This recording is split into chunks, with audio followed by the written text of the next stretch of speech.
Welcome to the Wealth Decisions Podcast, where each week I take 15 minutes or less to discuss crucial wealth decisions and mindset hacks to help you live a richer life.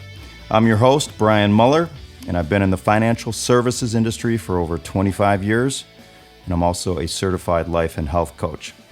And I have a passion for helping people make better decisions around their money and their life. So for the sake of time, let's dive right into it. In today's episode, we're going to be diving into a question that might make you rethink your retirement strategy. The title of today's podcast is, Are You Really Maxing Out Your 401k?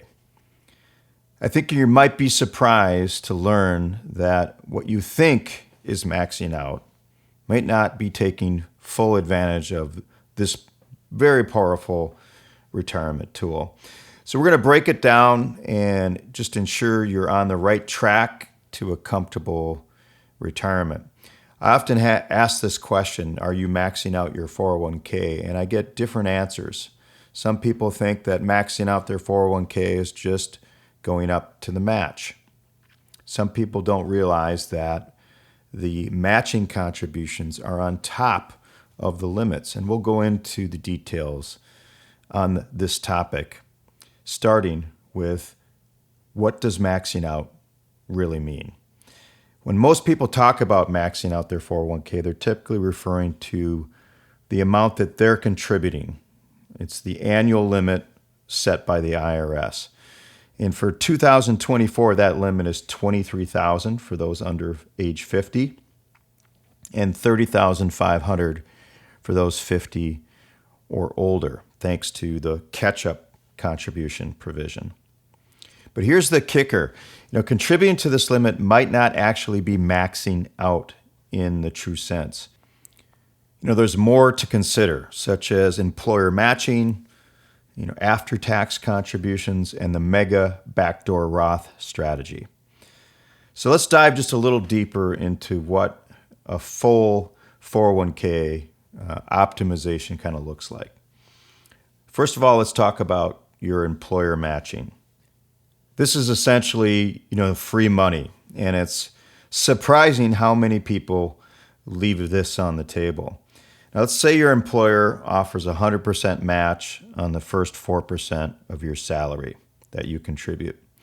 If you're making $100,000 a year and only contributing 3%, you're missing out on $1,000 of free money annually. That might not sound like much, but over 30 years, assuming a 7% annual return, that's over $100,000 you're leaving potentially behind. So an action step would be to review your employer's matching policy and make sure you're contributing at least enough to get that full match. This should be your absolute minimum 401k strategy. Now let's look just a little bit beyond the match. And there's an IRS limit that once you've secured kind of the employer match, the next step is to aim for the IRS limit that I mentioned earlier. And that's $23,000 for 2024 if you're under age 50 and $30,500 if you're age 50 or older. But here's where it kind of gets interesting. These limits only apply to your pre-tax and Roth 401k contributions combined. There's actually more room in your 401k than most people know and maybe even utilize. So let's break down just a common misconception. Let's say your employer is matching $5,000 a year. Most people think that they can only contribute $18,000 of their own money, which gets them to the $23,000 limit. You might think you've maxed out, but the employer match does not count towards your personal contribution limit. You can still put in your full $23,000 and your employer's $5,000 on top. So always focus on trying to hit your personal limit. Don't worry about what the employer match necessarily is. You want to be able to max out your personal contribution, which would be that $23,000. Now let's talk just a little bit about a hidden opportunity in most 401k plans. Some 401k plans allow for after-tax contributions beyond the standard limits. And the total limit for all 401k contributions, that means your contributions, the employer match, and after-tax contributions combined, is much higher than the $23,000 for people age 50 and under. The limit is actually $69,000 for 2024, or $76,500 if you're age 50 or older. This means that if your plan allows it, you could potentially contribute tens of thousands more to your 401k after you've hit your regular contribution limit. And what's cool is these after-tax contributions don't give you any immediate tax break, but they do grow tax deferred.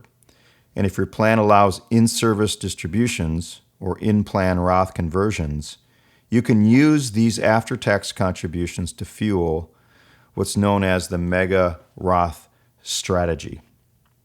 And this just involves converting your after-tax contributions to your Roth at the end of the year, allowing for that money to grow tax-free on a much larger sum. The mega Roth is an advanced 401k maximization. Not everyone can contribute another 5, 10, 15% of their income. But if you have the ability to do this, the mega Roth strategy is a powerful way to get more money into tax-advantaged accounts. And especially if you're over the income limits to contribute to a Roth IRA, this allows you to superfund your Roth contributions. And so you'll max out your regular 401k contributions, whether that's $23,000 if you're under age 50 or $30,500 if you're over age 50. Contribute after-tax dollars up to the overall limit, and then convert those after-tax contributions to your Roth IRA at the end of the year. This strategy allows you to potentially get up to $69,000 or $76,500 if you're over age 50 into tax-advantaged accounts each year. That's a lot more than just the standard contribution limits. Now, of course, this strategy isn't available in all 401k plans, and it may not be right for everyone. You may not have the ability to contribute that much more towards retirement. But if you do make a higher income and you're looking for ways to superfund your retirement, the mega Roth strategy would be a good solution if your 401k allows it. So are you really maxing out your 401k? If you're not considering your employer matching, if you're not hitting your IRS limits on your own with your own contributions, and exploring some type of after-tax contributions, and investigating mega Roth possibilities, you might be leaving some money on the table. So here are some action steps. Number one, ensure you're getting your full employer match. Number two is to aim to hit the standard IRS contribution limits with your own contributions.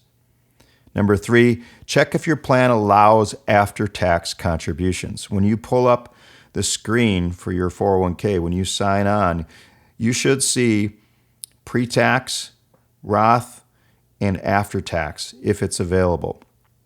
If it's not available, ask your employer to consider adding it to the 401k so that more and more employees can take advantage of that feature to get more money in Roth IRAs for tax advantage investing down the road and tax-free income.